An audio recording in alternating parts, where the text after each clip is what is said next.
नमस्कार दर्शक बंधु। आज 15 सेप्टेम्बर 2024 रविवार। आसतु जानिबा आजिर 10टी मुख्य खबर। खबरगुड़िक जानिया पूर्व चैनल टी को सब्सक्राइब करंतु और वीडियो को शेष पर्यंत देखा अनुरोध। नंबर 1 पिलामानन पई खुशी खबर। सुभद्रा योजना शुभारंभ निमंते मंगलवार स्कूल कॉलेज छुट्टी घोषणा। पिलामाननक पई खुशी खबर। 17 तारिख अर्थात मंगलवार छुट्टी रहिबो स्कूल और कॉलेज। राज्य में सुभद्रा योजनार शुभारंभ निमंते स्कूल कॉलेज छुट्टी रहिबो। यह केवल भुवनेश्वर पई लागू हेबो। बीएमसी अंचल रे थिबा सबु स्कूल कॉलेज छुट्टी रहिबो सह बीएमसी अंतर्गत समस्त सरकारी ऑफिस और राजस्व और मजिस्ट्रेट कोर्ट कार्यनिर्वाही को छुट्टी घोषणा करा जायछि। एथिसह भुवनेश्वर महानगर निगम अंतर्गत समस्त सरकारी ऑफिस मजिस्ट्रेट कोर्ट छुट्टी रहिबो। शनिवार एने राजस्व और विपर्यय परिचालना विभाग पक्षर विधिवत विज्ञप्ति जारी हेबा सह मुख्यमंत्री कार्यालय पक्षर सूचना दिया जायछि। मुख्यमंत्री कार्यालय पक्षर जारी सूचना अनुसार प्रधानमंत्री मोदी गस्त को दृष्टि रखी भुवनेश्वर रे विपुल जनसमागम हेबो। एथिपाई भुवनेश्वर समस्त स्कूल और कॉलेज गुड़िक संपूर्ण छुट्टी घोषणा कराଯାଇଛି। सरकारी ऑफिस गुड़िक मंगलवार दिन 2टा जाए छुट्टी रहिबो बोली मुख्यमंत्री कार्यालय कहिछि। नंबर 2 कोलकाता बलात्कार हत्या घटना रे आरजीकर मेडिकल कॉलेजर पूर्वतन प्रिंसिपाल संदीप घोष को गिरफ्त करिछि सीबीआई। कोलकातार आरजीकर मेडिकल कॉलेज एवं हॉस्पिटल जड़े जूनियर महिला डाक्टर को बलात्कार हत्या मामलें सीबीआई एक बड़ पदक्षेप नहीं। केंद्रीय अनुसंधान एजेंसी शनिवार आरजीकर मेडिकल कॉलेजर पूर्वतन प्रिंसिपाल संदीप घोष को गिरफ्त करिछि। से 23 सेप्टेम्बर पर्यंत न्यायिक हेफाजत में अछंती। यह पूर्व आर्थिक अनियमितता मामलें सीबीआई पूर्वतन प्रिंसिपाल को गिरफ्त करथिला। वर्तमान बलात्कार हत्या मामलें एक नुआ गिरफ्त करा जायछि। आरजीकर बलात्कार मामलार तदंतरे एफआईआर रेजिस्ट्रेशन विलंब हेबा एवं प्रमाण गायब हेबा अभियोग में संदीप घोष को एबे ताला पुलिस स्टेशन एसएचओ अभिजीत मंडल को सीबीआई गिरफ्त करिछि। संदीप को रविवार सियालदा कोर्ट रे हाजर कराजिबो। नंबर 3 माड़ी आसुछि अवपात प्रबलरू अति प्रबल वर्षिब। गांगेय पश्चिमबंग और बांग्लादेश आखपाख अंचल में सृष्टि होइतिबा गभीर अवपात पश्चिम दक्षिण पश्चिम दिगरे 18 किलोमीटर प्रति घंटा बेगर गति करी गांगेय पश्चिमबंग कोलकाता बंकुरा जामशेदपुर और राजेंद्रे केंद्रीभूत होइछि। रविवार यह गांगेय पश्चिमबंगर पश्चिम दिगरे गति करने सह पश्चिम झारखंड और उत्तर छत्तीसगढ़ आड़क अग्रसर हेबो। यार प्रभाव में ओडिशार केतक स्थान में अति प्रबल वर्षा होबार संभावना थिबा आंचलिक पाणीपाग विज्ञान केन्द्र पक्षर आकलन कराଯାଇଛି। रविवार राज्य में प्राय सबु जिले में वर्षा हेबाकु थिबा बेले मयूरभंज बालेश्वर और केन्दुझर आदि 3 जिले में प्रबलरू अति प्रबल वर्षा नहीं रेड अलर्ट जारी कराଯାଇଛି। सेहीपरि भद्रक जाजपुर केन्द्रापड़ा अनुगुल ढेंकानाल आदि जिला को ऑरेंज वार्निंग रही। प्रबल वर्षा संभावना थिबा जिलागुड़िक मध्य देवगढ़ सुंदरगढ़ जगतसिंहपुर कटक नयागढ़ बौद्ध संबलपुर कलाहांडी कंधमाल रायगढ़ गंजाम गजपति और नवरंगपुर आदि जिला रही। अन्यपटे झारसुगुड़ा बरड़ पुरी खोर्धा सोनपुर नुआपड़ा बलांगीर कोरापुट और मालकानगिरी जिला को बिजुली और घड़घड़ी भय रही। यही सबु जिलागुड़ी को पाणीपाग केन्द्र पक्षर येलो वार्निंग जारी कराଯାଇଛି। सोमवार मध्य राज्यर विभिन्न जिले में भारी वर्षा होईपारे। नंबर 4 सुभद्रा योजना प्रथम आवेदन रे कटिगले द्वितीय थर करिपारिबे आवेदन। सुभद्रा योजना को नहीं नुआ अपडेट सामना को आसी। वर्तमान सबुठु बड़ अपडेट हेउछि 17 तारिख रे अकाउंट को जीव प्रथम किस्ती टंका। सेप्टेम्बर 15 भितर आवेदन करिथिबा महिला को मिलिबो टंका। प्रश्न उठुछि 17 पर आवेदन कले सुभद्रा टंका मिलिबो कि नहीं। 17 पर आवेदन करिथिबा महिला मानक अकाउंट को भी सुभद्रा योजनार प्रथम किस्ती आसिबो। सुभद्रा योजनार स्पष्ट गाइडलाइन ऑफिशियल वेबसाइट रे प्रकाश पाइछि। ଏସ୍ଓପି ଜାରି ହେବା ପରଠୁ ସୁଭଦ୍ରା ଯୋଜନାକୁ ନେଇ ମହିଳାମାନଙ୍କ ମଧ୍ୟରେ ଉତ୍ସାହ ଲାଗି ରହିଛି। ରାତିଦିନ ଲାଗି ପଡ଼ି ଆପ୍ଲାଏ କରିବା ପାଇଁ ମହିଳାମାନେ ଆଗ୍ରହ ଦେଖାଉଛନ୍ତି। ଓଡ଼ିଶାରେ ରହୁଥିବା ମହିଳାମାନେ ଜନସେବା କେନ୍ଦ୍ର, ବ୍ଲକ, ଅଙ୍ଗନବାଡ଼ି ଆଗରେ ଭିଡ଼ ଜମାଉଛନ୍ତି। କିନ୍ତୁ ବର୍ତ୍ତମାନ ସବୁଠୁ ବଡ଼ କଥା ହେଉଛି, ଯଦି ଆବେଦନକାରୀ ପ୍ରଥମ ଆବେଦନରେ ସୁଭଦ୍ରା ଟଙ୍କା ନ ମିଳେ, ତେବେ ସେ କ'ଣ ଦ୍ୱିତୀୟ ଥର ଆବେଦନ କରିପାରିବେ?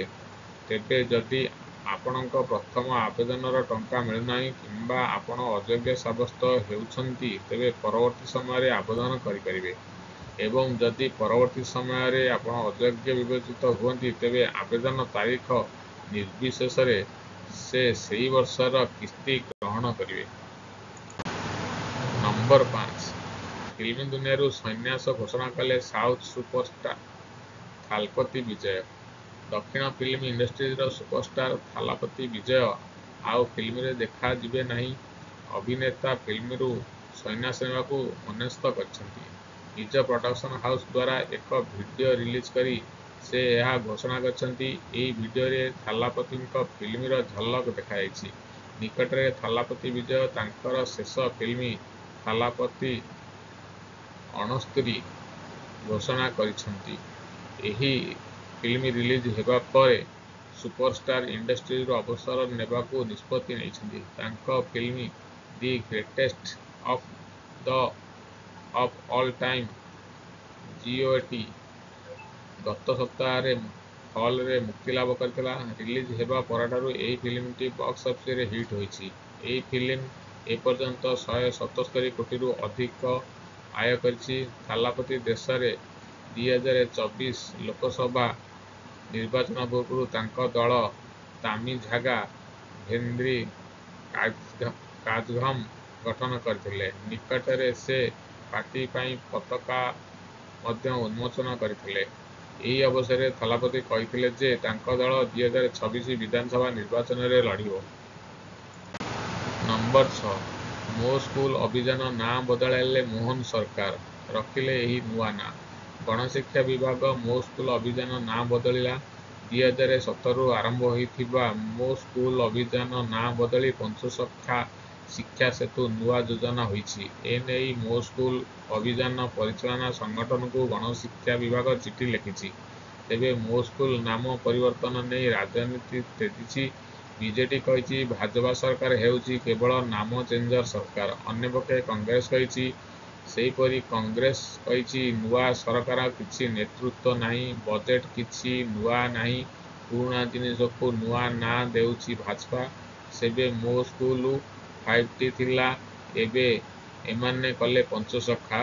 ବିଜେଡିର 5Tରେ 5 ଥିଲା, ଭାଜପାର ପଞ୍ଚସଖାରେ ବି 5 ଅଛି। ଏଥିରେ ଅଧିକ କିଛି ନାହିଁ, ଖାଲି ହାଇ ଡ୍ରାମା କରୁଛନ୍ତି, ଲୋକଙ୍କୁ ଭେଳିକି ଦେଖାଉଛନ୍ତି। ବିଜେଡି ଯାହା କରୁଥିଲା ଭାଜପା ତାହା କରୁଛି। ପରେ ବିଜେଡି କଂଗ୍ରେସ ଆକ୍ଷେପ ଉପରେ ଜବାବ ରଖି ଗଣଶିକ୍ଷା ମନ୍ତ୍ରୀ ନିତ୍ୟାନନ୍ଦ ରଖିଛନ୍ତି। ନମ୍ବର 7, ବିଜେଡିର ସମାଲୋଚନା ପରେ ମୃତ ଅଧିକାରୀଙ୍କ ବଦଳରେ ସ୍ଥାନ ପାଇଲେ ଏହି ଅଧିକାରୀ। ପ୍ରଧାନମନ୍ତ୍ରୀଙ୍କ ସୁରକ୍ଷା ଦାୟିତ୍ୱ ନେଇ ସାଧାରଣ ପ୍ରଶାସନ ବିଭାଗ ପକ୍ଷରୁ ସଂଶୋଧନ ତାଲିକା ପ୍ରକାଶ ପାଇଛି। ପୂର୍ବ ତାଲିକାରେ ଜଣେ ମୃତ ଅଧିକାରୀଙ୍କ ନାଁ ରହିଥିଲା। ଏନେଇ ବିଜେଡି ସମାଲୋଚନା ପରେ ତାଙ୍କ ସ୍ଥାନରେ ଜଣେ ନୂଆ ଅଧିକାରୀ ସାମିଲ ହୋଇଛନ୍ତି। ସେ ହେଲେ ଇଡ୍କୋ ଲ୍ୟାଣ୍ଡ ଅଫିସର ସୁବ୍ରତ କୁମାର ଜେନା। ତେବେ ତାଲିକାରେ ଥିବା ଅନ୍ୟ ସମସ୍ତ ଅଧିକାରୀ ପୂର୍ବପରି ସ୍ଥାନ ବଜାୟ ରଖିଛନ୍ତି। ସୂଚନାଯୋଗ୍ୟ, ପ୍ରଧାନମନ୍ତ୍ରୀ ନରେନ୍ଦ୍ର ମୋଦି ଓଡ଼ିଶା ଆସିବେ। ଏନେଇ ମୋଦିଙ୍କ ସୁରକ୍ଷା ପାଇଁ ଅଧିକାରୀମାନଙ୍କୁ ଦାୟିତ୍ୱ ସବୁ ବଣ୍ଟନ କରାଯାଇଛି। ଏଥିରେ ଜଣେ ମୃତ OS ଅଫିସରଙ୍କୁ ଦାୟିତ୍ୱ ଦିଆଯାଇଥିଲା, ଯାହାକୁ ନେଇ ବିବାଦ ଦେଖାଦେଇଥିଲା।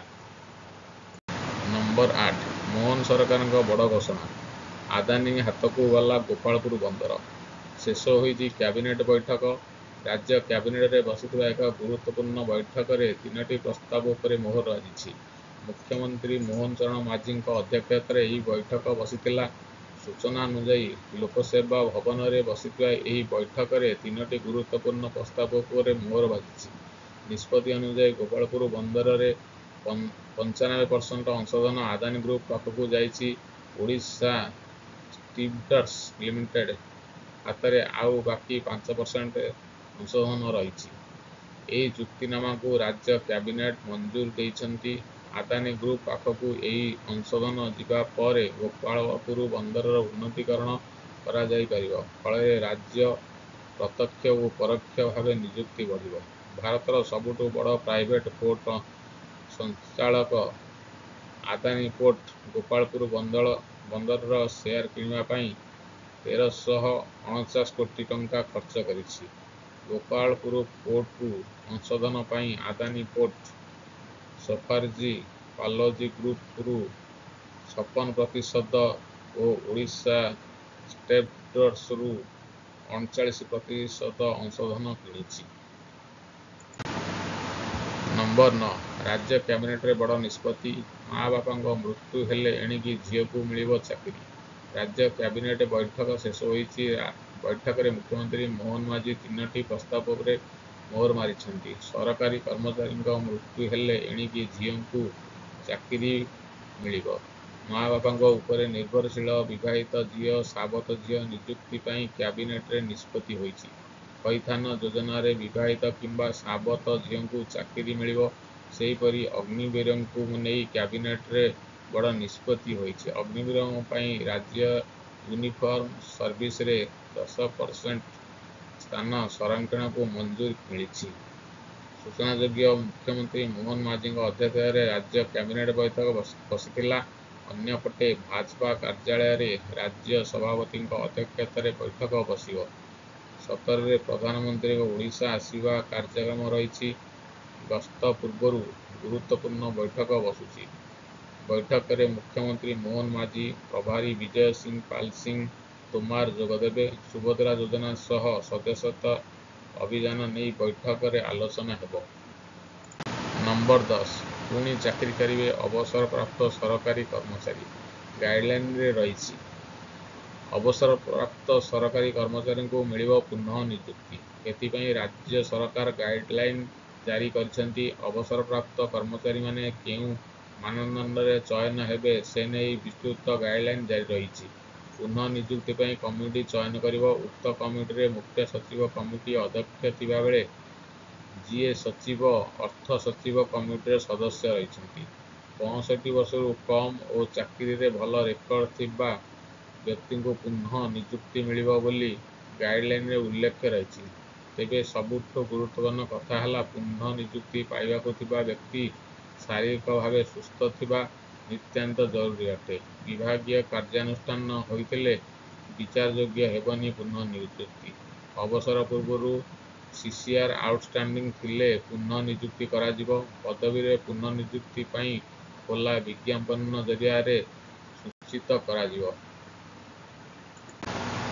ଚ୍ୟାନେଲଟିକୁ ସବସ୍କ୍ରାଇବ କରନ୍ତୁ ଓ ଭିଡ଼ିଓଟିକୁ ଶେଷ ପର୍ଯ୍ୟନ୍ତ ଦେଖିଥିବାରୁ ଧନ୍ୟବାଦ। ନମସ୍କାର।